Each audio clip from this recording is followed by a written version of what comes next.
6 months after Jake said yes to the impossible, everything fell apart. His best friend Daniel returned home early. His neighbors started asking questions, and the women he loved began questioning if their choice was a mistake. But when the world closes in and threatens to destroy them all, Jake must decide: run from the fire or burn with the ones he loves.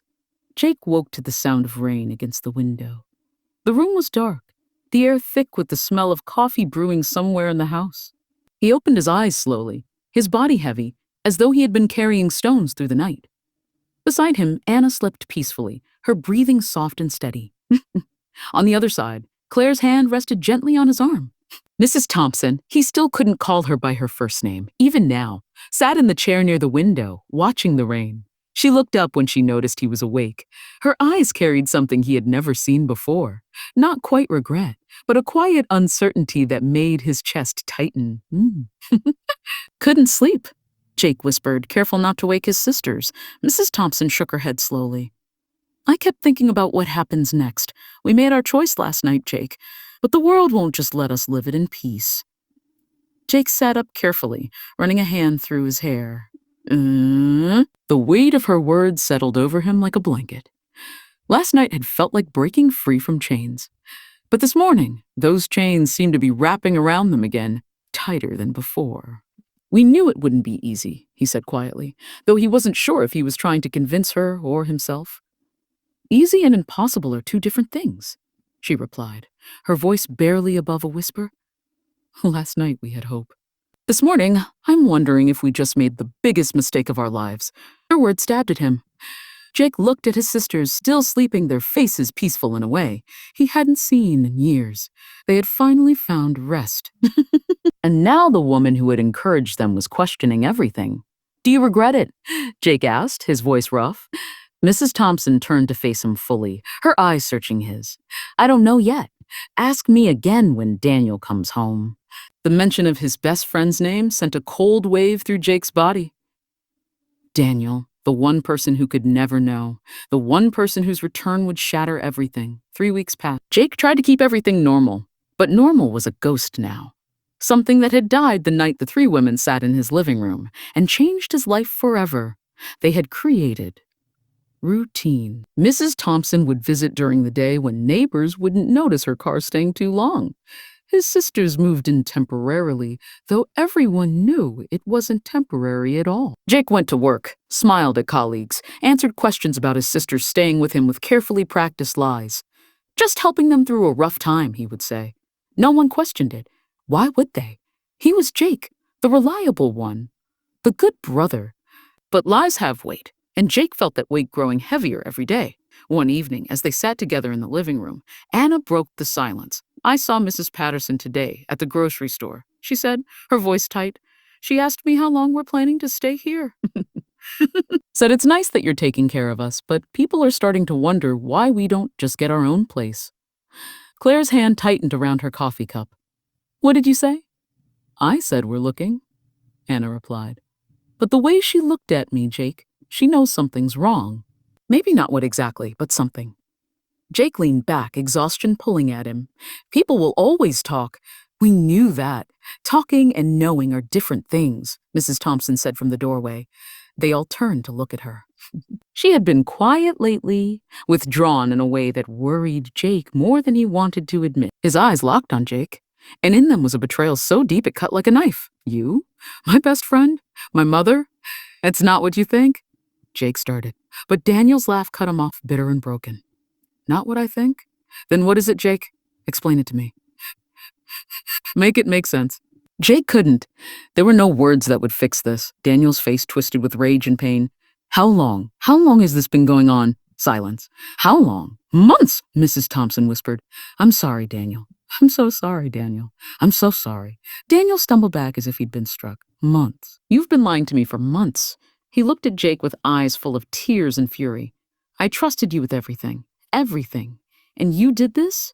I never meant to hurt you, Jake said, his voice breaking. But you did, Daniel shouted. You destroyed everything. My family, our friendship, my trust. His voice cracked. You took my mother from me. No one took me, Mrs. Thompson said, her voice firm despite her tears. I made my choice, Daniel. It wasn't easy, and it wasn't simple, but it was mine. Daniel looked at her as if seeing a stranger. What happened to you? What happened to the mother I knew? She's still here, she whispered. She just found something she didn't expect. Daniel shook his head slowly, backing away. I can't. I can't be here. I can't look at either of you. Daniel, please. Jake reached out, but Daniel shoved his hand away violently. Don't ever touch me again. We're done. Do you hear me? Done. He turned and walked into the house. Moments later, they heard his car start, tires screeching as he drove away into the night. The house felt like a tomb. Jake sat with Mrs. Thompson in the living room, the silence between them heavy with guilt and grief. She hadn't stopped crying since Daniel left. He'll never forgive me, she whispered. I've lost my son. Jake wanted to comfort her, but the words felt hollow. He needs time. Time won't fix this, she said, her voice sharp. You saw his face. That wasn't anger, Jake. That was betrayal. That was me destroying the person who trusted me most in this world. Jake's phone buzzed. A text from Anna. Neighbors are asking questions. Someone saw Daniel leave angry. What do we tell them? He closed his eyes. The walls were closing in from every direction. Maybe we should end this, Mrs. Thompson said suddenly. Her voice was empty, drained of all emotion. Before it destroys anyone else. Jake looked at her sharp. You don't mean that, don't I? Her eyes met his, red and swollen. Look at what we've done, Jake. We thought love would be enough, but it's not.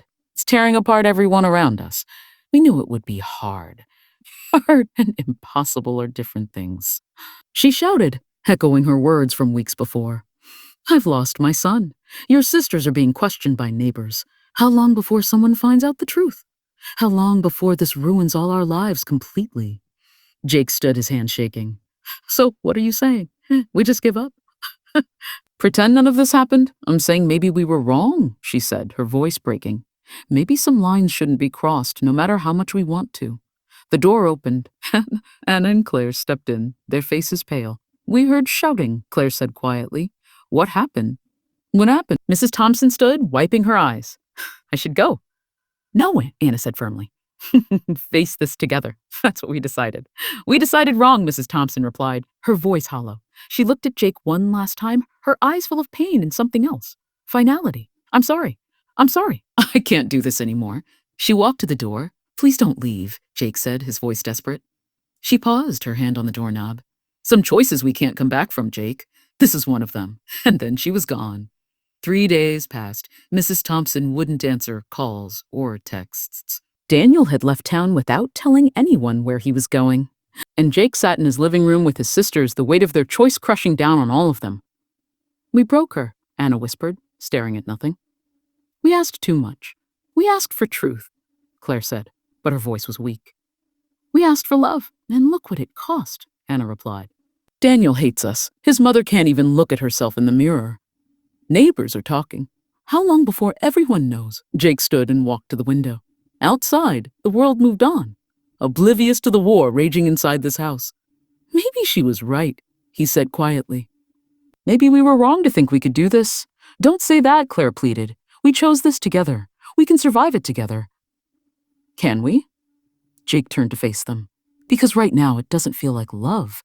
It feels like destruction. A knock at the door silenced them all. Jake's heart jumped. He walked slowly to the door and opened it. Mrs. Thompson stood there, her eyes red but steady. Behind her, to Jake's shock, stood Daniel. We need to talk, Daniel said, his voice cold but controlled. All of us. They sat in the living room again, the same room where everything had started months ago. But this time the air was different, charged with pain and unresolved anger. Daniel spoke first, his words measured. I've spent 3 days trying to understand this. Trying to make sense of how my best friend and my mother could do this to me. He looked at each of them. And you know what? I can't understand it. But Mom helped me see something.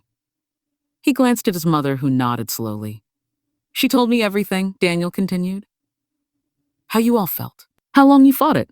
How much it's been tearing you apart. His jaw tightened. It doesn't make it okay. It doesn't make me forgive you. But it makes me understand that this wasn't done to hurt me. It was done because you're all just as broken as I am. I never wanted to lose you, Daniel. You haven't lost me. he said quietly, but you've changed everything between us, and I don't know if we'll ever get back to what we were.